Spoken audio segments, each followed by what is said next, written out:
विश्वास जिंकला, मैत्री केली, खाजगी व्हिडिओ काढले. ब्लॅकमेल करून वारंवार अत्याचाराचे आरोप.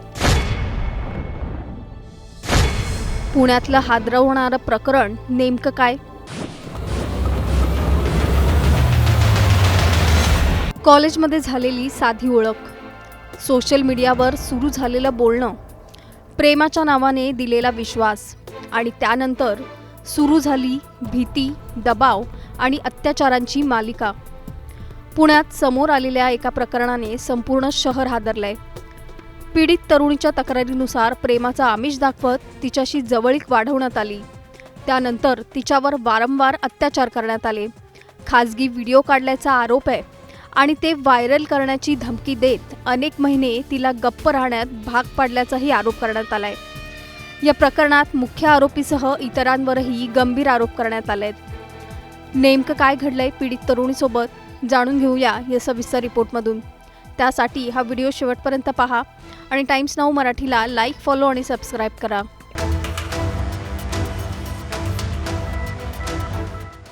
पुण्यातील एका महाविद्यालयीन तरुणीने केलेल्या तक्रारीनंतर अत्यंत गंभीर स्वरूपाचं प्रकरण समोर आलंय. पोलिसांकडे दाखल तक्रारीनुसार कॉलेजमध्ये झालेल्या ओळखीचं रूपांतर पुढे सोशल मीडियावरच्या चॅटमध्ये झालं. त्यानंतर मुख्य आरोपीने प्रेम व्यक्त केल्याचं सांगितलं. मात्र तक्रारीनुसार तरुणीने त्याला स्पष्ट होकार दिला नव्हता. तक्रारीनुसार काही दिवसांनी फिरायला जाण्याच्या बहाण्याने आरोपीने तरुणीला वाघोली परिसरातील एका ठिकाणी नेलं. तिथे तिच्या इच्छेविरुद्ध तिच्यावर लैंगिक अत्याचार केल्याचा आरोप करण्यात आलाय. यानंतर हा प्रकार थांबला नाही असंही तक्रारीत नमूद करण्यात आलंय. पोलिसांना दिलेल्या तक्रारीनुसार वेगवेगळ्या बहाण्यांनी वारंवार भेटीला बोलावून तिच्यावर अत्याचार करण्यात आले.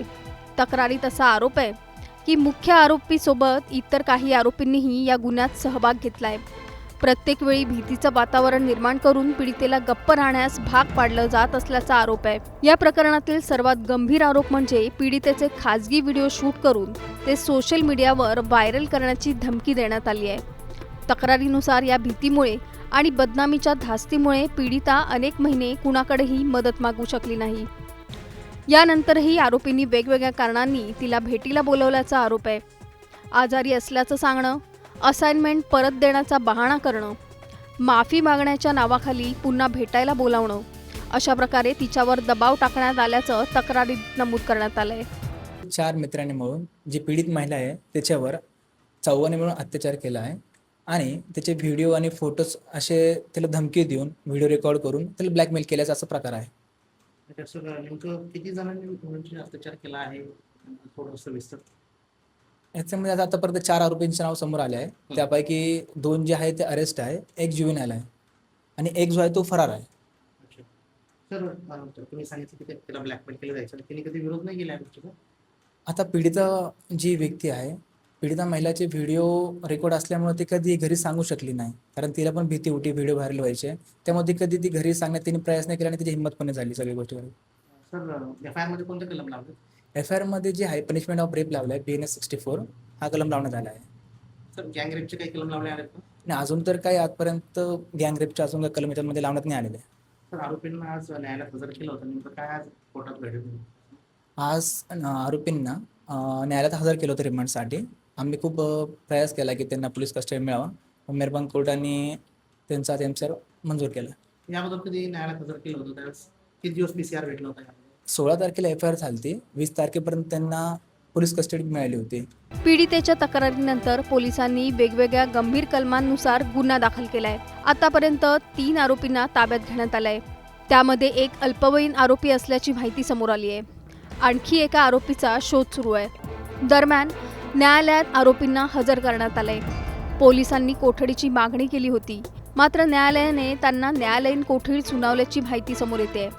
या प्रकरणाचा तपास सुरू असून पोलीस फरार आरोपीचा शोध घेत आहेत. या घटनेमुळे सोशल मीडियावर होणाऱ्या ओळखी, प्रेमाच्या नावाखाली होणारी फसवणूक, ब्लॅकमेलिंग आणि महिलांच्या सुरक्षिततेबाबत पुन्हा एकदा गंभीर चर्चा सुरू झाली आहे. मात्र या प्रकरणातील सर्व आरोप हे तक्रारीवर आधारित असून त्यांचा तपास अद्याप सुरू आहे. तर सोशल मीडियावर होणाऱ्या ओळखी किती सुरक्षित आहेत खासगी फोटो आणि व्हिडिओच्या माध्यमातून होणाऱ्या ब्लॅकमेलिंगला आळा घालण्यासाठी आणखी कडक उपायांची गरज आहे का? आणि अशा प्रकरणांमध्ये पीडितांनी त्वरित पुढे येण्यासाठी समाज आणि यंत्रणांनी काय बदल करायला हवेत?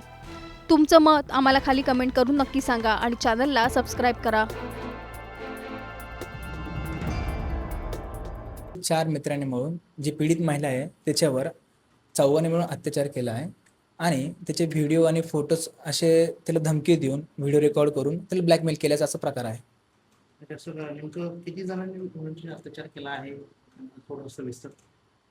याच्यामध्ये आतापर्यंत 4 आरोपींचे नाव समोर आले आहे. त्यापैकी 2 जे आहे ते अरेस्ट आहे, एक जुवेनाइल आहे आणि एक जो आहे तो फरार आहे. अच्छा. तर तुम्ही सांगितलं की त्याला ब्लॅकमेल केलं जायचं आणि त्यांनी कधी विरोध नाही केला आहे गोष्टीचा. आता पीडिता जी व्यक्ती आहे, पीडिता महिलाचे व्हिडिओ रेकॉर्ड असल्यामुळे ती कधी घरी सांगू शकली नाही, कारण तिला पण भीती होती व्हिडिओ व्हायरल व्हायचे. त्यामुळे ती कधी ती घरी सांगण्यात तिने प्रयास नाही केला आणि तिची हिंमत पण नाही झाली सगळ्या गोष्टीवर. सर एफ आय आर मध्ये कोणते कलम लावले? FIR जे आहे पनिशमेंट ऑफ रेप लावला आहे, BNS 64 हा कलम लावण्यात आला आहे. सर गँग रेपचे काही कलम लावले आहेत का? आणि अजून तर काही आजपर्यंत गँग रेपच्या अजून काही कलम याच्यामध्ये लावण्यात नाही आलेले. सर आरोपींना आज न्यायालयात हजर केलं होतं, नेमकं काय आज कोर्टात घडलं? आज आरोपींना न्यायालयात हजर केलं होतं रिमांडसाठी. आम्ही खूप प्रयास केला की त्यांना पोलीस कस्टडी मिळावा. मेहरबान कोर्टाने त्यांच्यावर मंजूर केलं. याबद्दल कधी न्यायालयात हजर केलं होतं त्यावेळेस किती दिवस PCR भेटला होता यामध्ये? 16 तारखेला FIR झाली, 20 तारखेपर्यंत त्यांना पोलीस कस्टडी मिळाली होती. 4 मित्रांनी मिळून जी पीडित महिला आहे त्याच्यावर 4 मिळून अत्याचार केला आहे आणि त्याचे व्हिडिओ आणि फोटोज असे त्याला धमकी देऊन व्हिडिओ रेकॉर्ड करून त्याला ब्लॅकमेल केल्याचा असा प्रकार आहे. त्याचं नेमकं किती जणांनी मुलींची अत्याचार केला आहे थोडं सविस्तर. याच्यामध्ये आतापर्यंत 4 आरोपींचे नाव समोर आले आहे. त्यापैकी 2 जे आहे ते अरेस्ट आहे, एक जुवेनाइल आहे आणि एक जो आहे तो फरार आहे. अच्छा. सर तुम्ही सांगितलं की त्याला ब्लॅकमेल केलं जायचं आणि त्यांनी कधी विरोध नाही केला आहे गोष्टीचा. आता पीडिता जी व्यक्ती आहे, पीडिता महिलाचे व्हिडिओ रेकॉर्ड असल्यामुळे ती कधी घरी सांगू शकली नाही, कारण तिला पण भीती होती व्हिडिओ व्हायरल व्हायचे. त्यामुळे ती कधी ती घरी सांगण्यात तिने प्रयास नाही केला आणि तिची हिंमत पण नाही झाली सगळ्या गोष्टीवर. सर एफ आय आर मध्ये कोणते कलम लावले? FIR जे आहे पनिशमेंट ऑफ रेप लावला आहे, BNS 64 हा कलम लावण्यात आला आहे. सर गँग रेपचे काही कलम लावले आहेत का? आणि अजून तर काही आजपर्यंत गँग रेपच्या अजून काही कलम याच्यामध्ये लावण्यात नाही आलेले. सर आरोपींना आज न्यायालयात हजर केलं होतं, नेमकं काय आज कोर्टात घडलं? आज आरोपींना न्यायालयात हजर केलं होतं रिमांडसाठी. आम्ही खूप प्रयास केला की त्यांना पोलीस कस्टडी मिळावा. मेहरबान कोर्टाने त्यांच्यावर मंजूर केलं.